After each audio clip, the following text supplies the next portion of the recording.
What's up, y'all? Rodney James here for Cage Side Press, joined by UFC Bantamweight Boston Salmon. He's got a fight coming up April 13th. What's up?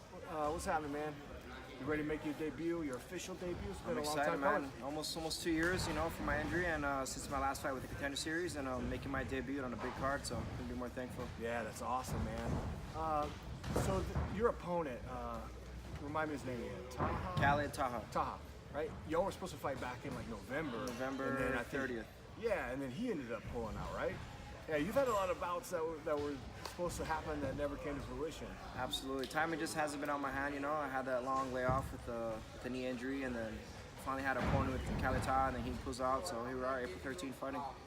Nice. What part of Hawaii are you from? I'm from Oahu, Hawaii, from a little city called Waianae. Okay.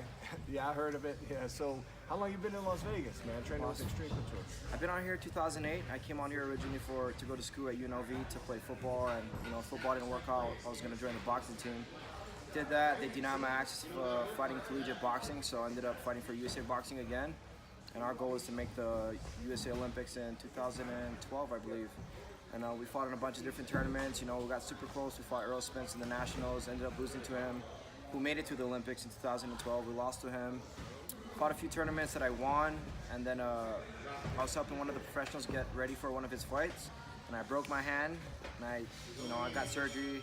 And after that process, when I was cleared to train again, I thought about joining MMA, and I started off at Tap Out Gym, and then that gym shut down, and then I went to House of Brew. House of Brew was kind of falling apart, and that's when I made the transition to Extreme Couture. You have been in here for a while. Oh, that's interesting, man. So I was going to get to that later, but that's a cool story, man. You actually started out in boxing and then just sort of ended up in MMA. How's the transition been for you? I see you in here all the time working hard, so you obviously have a passion for this, and you have to, Absolutely. Extreme Couture is, I think, one of the best gyms in the world, not just the state, We have a lot of good fighters in here from every different organizations, from the UFC, from Bellator, from Risen, from ONE FC, and we got the top level coaches here as well. Dennis Davis. I feel like he doesn't get the credit that he deserves, and he's been around for how long? With training a lot of champions, and I'm thankful for that. For him, Nathan Pettit, my strength and conditioning coach at UFC, Matt Crowley, and Kavika Tandon, my boxing coach. Yeah. So your Contender series debut is actually really interesting because you're like, I believe, the first guy, if not one of the first, to get a contract. I was the first one to get a contract with that series. I believe it's I'm the only one that hasn't hit. fought since that Right. series as well. Yeah, and it turned out to be a huge hit.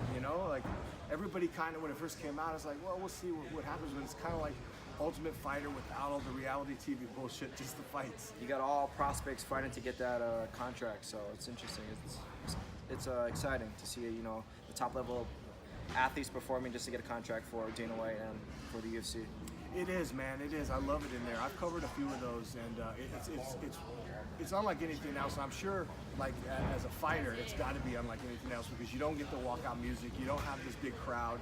It's really tense in there. Like even if you're just sitting there watching the fights, like I'm cage side and you could feel it. Yeah. It's you feel all that adrenaline, all that emotion. It's just like walking up to the gym one day, and you're fighting here in Extreme Couture with maybe 50 people just watching, you don't have any music, you're live, To me, it felt like I was sparring or something, I couldn't really tell you how I felt that day in the cage, It was a different feeling for sure. Yeah, man. So again, like I said, that show's turned out to be a big hit. A lot of great talent has come from there, man. So I'm looking at your opponent. I know that he had tried to drop go up for a little bit. So I think he's kind of a big, he's going to be a big 35. You think he's going to struggle making weight, or? I believe I didn't really do too much research on him, but I believe he fought at 135 with Ryzen. And his debut when he got the contract with the UFC was at 145 because of short notice. I see. And he's a 35. I don't really think he's that big. He's a little shorter than I am. I believe he's like 5'6", but he's a lot bulkier. But I don't think size should be a problem. If anything, I'm a really big bantamweight, I believe, and I feel like I'll have the size advantage in this fight. I didn't know all that about your pro boxing background, so now it makes a lot more sense. I know that you spent most of your time, if not all of your professional MMA time in RFA. Yep.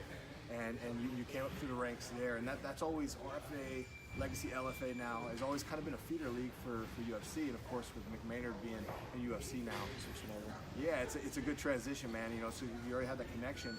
How did that fight come about? How did you get offered a Contender Series spot? And what were your thoughts? Because it was such a new phenomenon at the time. There was a few times where my manager, Brian Butler, he called me, you know, I want to say we had at least 3 different opportunities to make it to the UFC, but just never fell through, and, you know, either the opponents didn't agree or just it didn't work into our favor, you know. So like I said, I had different opportunities to fight for the UFC and sign a contract, but it just didn't fall in our timing, in our place. So I was getting ready for another fight for RFA, I believe, and then my manager calls me up and he's like, yo, we got a bigger opportunity. I was like, I got good news for you and I got bad news for you. I'm like, all right, give me the bad. He's like, you're not gonna be fighting. I'm like, let me guess my opponent pulled out. You know, I'm used to that. He's like, no, we're gonna pull you out from that fight and you're gonna fight for a Dana White Contender Series. I was like, okay, well, you know, explain to me what is that about? And I was like, is that a reality show? Is that a TV series? He's like, no, well, basically you're gonna fight. You know, you're gonna fight at the Tough House, and you're gonna fight for a contract, and they're gonna bring in a bunch of different prospects, and you're gonna be fighting Ricky Tercios. He's 8-0. He's like, you want to take the fight? I'm like, fuck yeah, like sign me up. I want that contract, you know. So that's kind of how it came about, and I was the first show and the first guy to win a contract for Dana White, the UFC. That's the attitude to have, man. They come and offer you one of the toughest guys. I'm ready. And you say, I'm there. hell yeah. I've been ready. All right, Boston. Thank you so much for your time, brother. Where can the fans find you on social media? Boston Boom Boom on Instagram, same as Twitter, and then Boston Salmon on Facebook.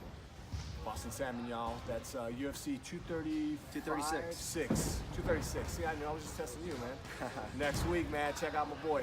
Hey, thanks a lot, brother. Thank you, brother. Appreciate it. Cage Side Press.